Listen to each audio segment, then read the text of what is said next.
Hello guys, welcome to the next video tutorial on SQL. SQL video tutorial part 3. The very first thing what we have to do is opening SQL developer.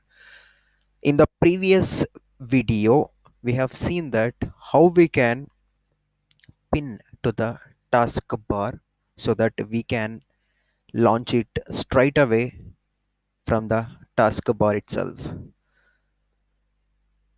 So here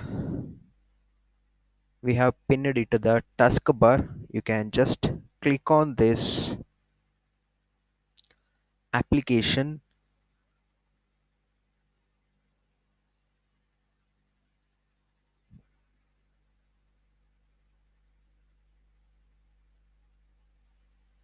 So this application started to load and in few seconds it will be opening.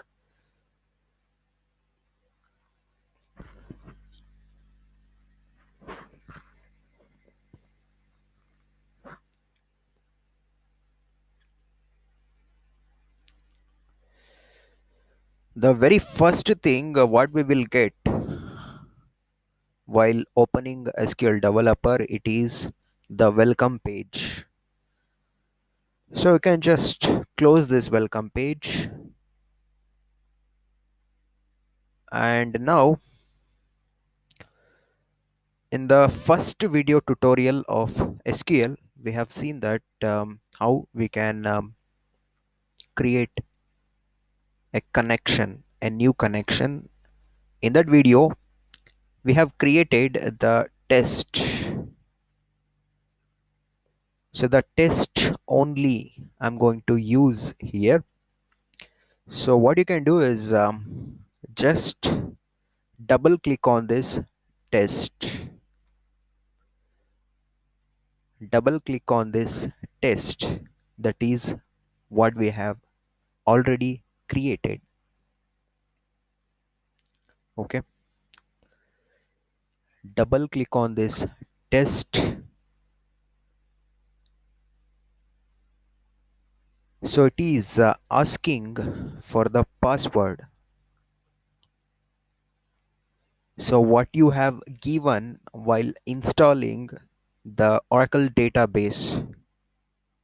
In my case, I have given the password as grant123.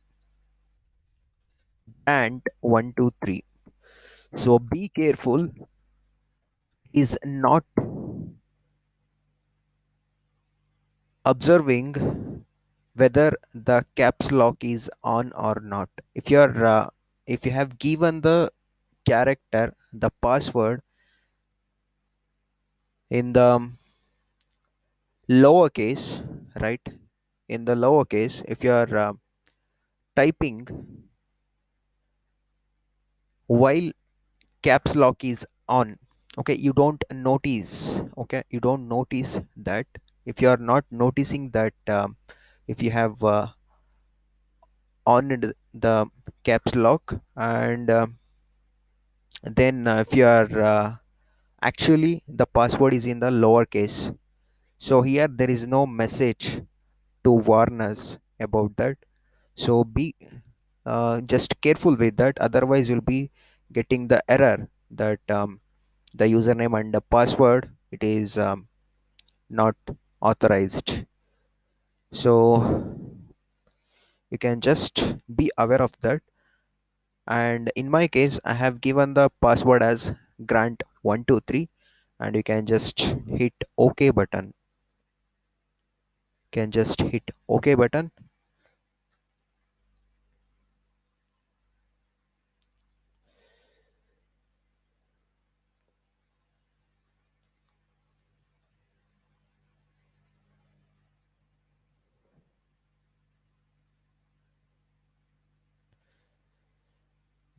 So SQL worksheet, it has been opened now. SQL worksheet. Okay.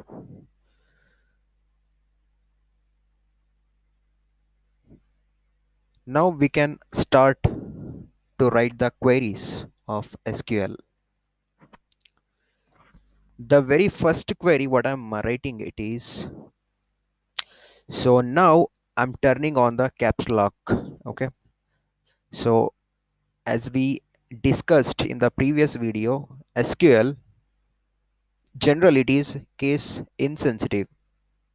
Generally it is case insensitive, but in some cases it is case sensitive. That we will see.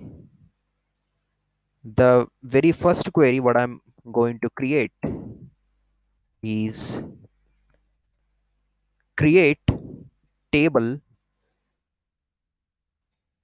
name, that is person,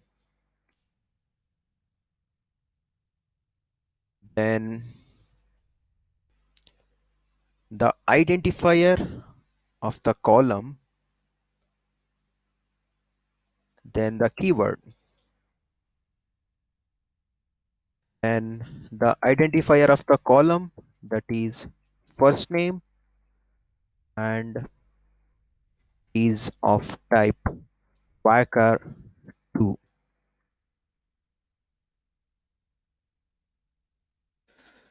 Third column in this table, that is age and is of type number. So please observe here what are the keywords and what are all the identifiers here. Create is a keyword, table is a keyword, and person is an identifier. Person is an identifier. Then ID is an identifier. Number is a keyword. First name is a identifier. Varchar, varchar 2, it is a keyword. Age, it is an identifier. Number is a keyword. I'm creating a table called person. I'm creating a table called person. In this table, I'm specifying three columns. I'm declaring three columns, that is ID, first name, age.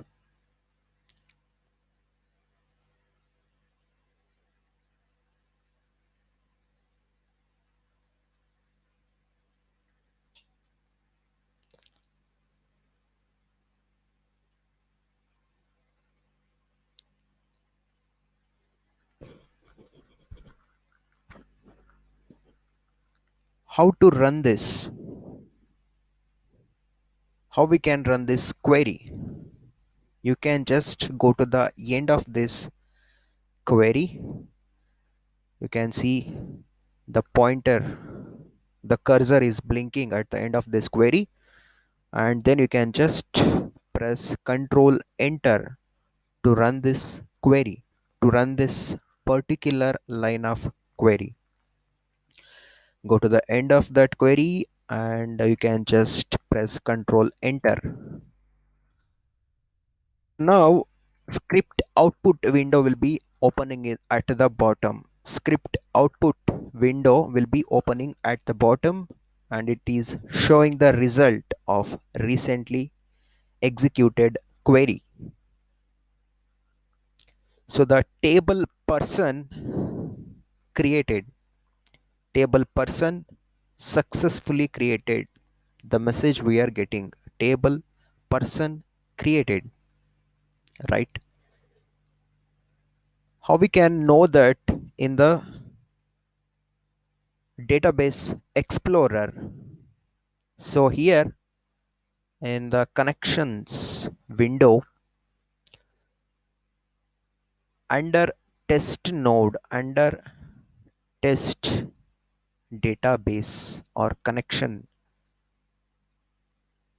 scroll down Here we have so many things. What is the node we have to expand here? That is the tables or filtered, right? This is the node you should expand. So it is loading all the contents inside this node.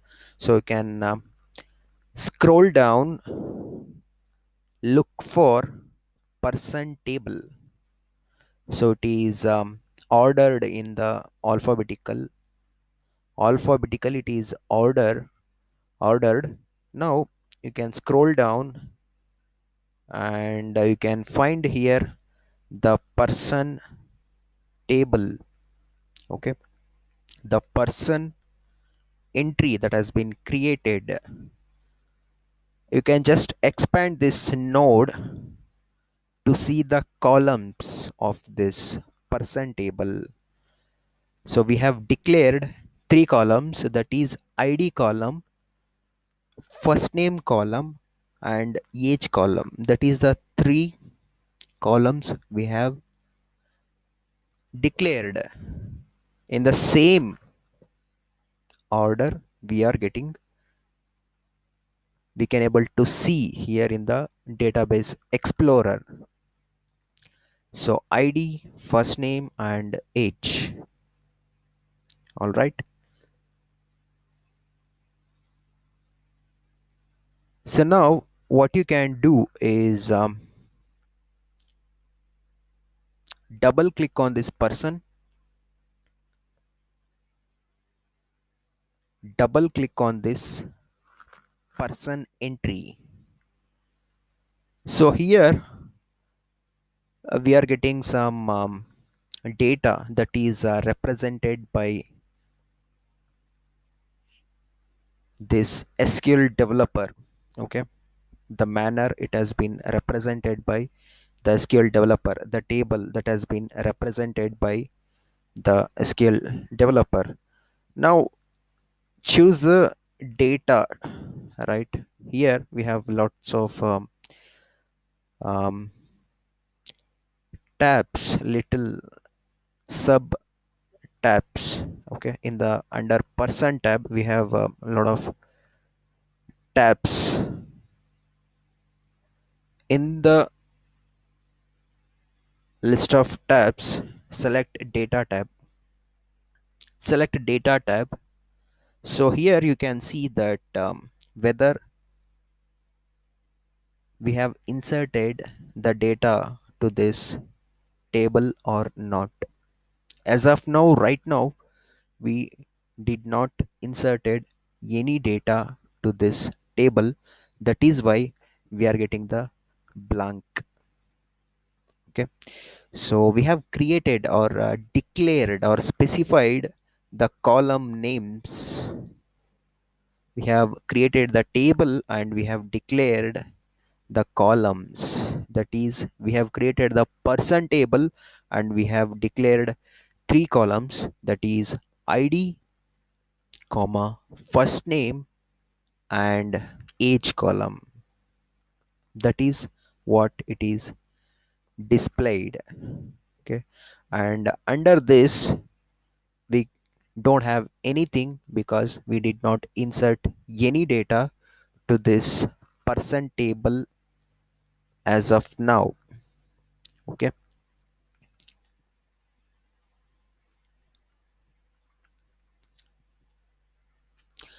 so this is it for this video tutorial.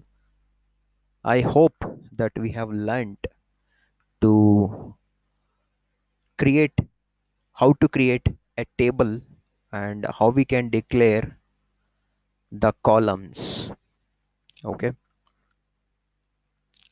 so see you in the next video tutorial. Thank you.